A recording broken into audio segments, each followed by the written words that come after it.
Good evening and जय हिंद। बच्चों, आप सबका स्वागत करती हूँ मैं शशि द्विवेदी, आपके अपने चैनल जिसका नाम है शशि की पाठशाला। और बच्चों, आज हम लोग कक्षा 3 के किसलय के पाठ 5 साहसी सीमा पढ़ेंगे। तो चलो बच्चों, सुनते हैं साहसी सीमा के बारे में। बच्चों, एक बार की बात है, रात का समय था। सीमा और उसका छोटा भाई घर में अकेले थे। सीमा के माता पिता तीज का सामान लेकर उसकी दीदी के घर गए थे। अचानक शोर सुनकर सीमा उठी।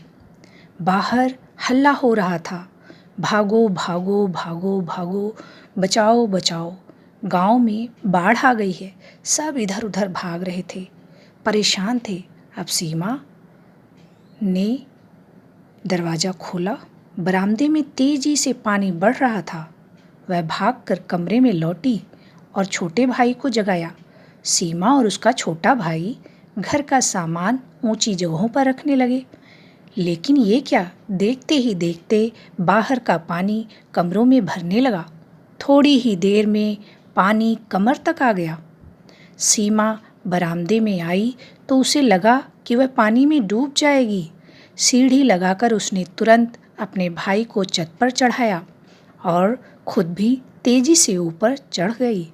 उसने अपने माता पिता को फ़ोन किया पर बात ना हो सकी।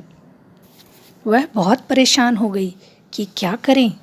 सीमा छोटे भाई के साथ रात भर छत पर बैठी रही और इंतज़ार करने लगी सुबह का। कुछ भी नहीं पता चल रहा था कि क्या हो रहा है। सब तरफ अंधेरा और शोर। वह बार बार छोटे भाई को ढांढस बंधाती रही। दूर तक चारों ओर पानी ही पानी था। सब कुछ लबालब पानी से भर गया था। सभी को अपनी जान बचाने की पड़ी थी। उसका ध्यान किसे आता। सुबह हुई। सीमा और उसका भाई घर की छत पर बैठे चारों ओर देख रहे थे। सब पानी से पानी में डूब गया था। सब तरफ सबके घर डूब गए थे। बाग बगीचे सब तरफ पानी ही पानी। सीमा ने पड़ोस वाले रहीम चाचा को आवाज़ दी। रहीम चाचा ने सीमा और उसके भाई को किसी तरह अपनी छत पर चढ़ाया और फिर इंतज़ार करने लगे कि कोई बचाव कार्य आए। दोपहर में बचाव कार्य के लिए 2 नाव और एक मोटर बोट आई। एक नाव में कुल 15 लोग ही बैठ सके। सीमा और उसका भाई भी उसी नाव में सुरक्षित जगह पर पहुँचे। उसके माता पिता भी तब तक वहाँ आ चुके थे। बच्चों से मिलकर वे बहुत खुश हुए और सब उनकी आंखों में आंसू आ गया और फिर बच्चों को अकेले छोड़कर न जाने के लिए सोचने लगे। लेकिन सीमा की बहादुरी और उसके साहस का गुणगान सब लोग करने लगे। बड़ी सूझबूझ से सीमा ने अपने आप को और अपने भाई को बचाया था और सुरक्षित जगह पर पहुंच भी गए थे। ये सुनकर उसके माता पिता बहुत ही खुश हुए और उन्हें सीमा पर बहुत ही गर्व हुआ। तो बच्चों, कैसी लगी कहानी? हमें जब कोई परेशानी आए तो किस तरह काम करना चाहिए? सीमा की तरह ना, एकदम बहादुरी से, साहस, रोना नहीं चाहिए। हमें हमेशा रोने से तो कुछ भी नहीं होता है। साहस के साथ किसी भी समस्या का सामना करना चाहिए, जैसे इस कहानी में सीमा ने किया है। तो चलो बच्चों, इस पाठ से संबंधित कुछ प्रश्नों के उत्तर बताइए। सीमा के माता पिता कहाँ गए थे? सीमा ने घर के किन किन सामानों को ऊंचाई पर रखा होगा? सीमा की अपने माता पिता से फ़ोन पर बात क्यों नहीं हो पाई? माता पिता से मिलने पर सीमा की क्या क्या बातें हुई होंगी?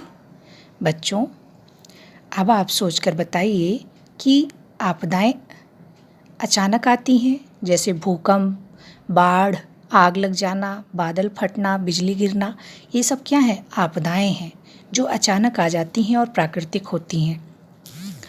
अब आप बताइए कि ऐसे समय में हमें क्या क्या करना चाहिए?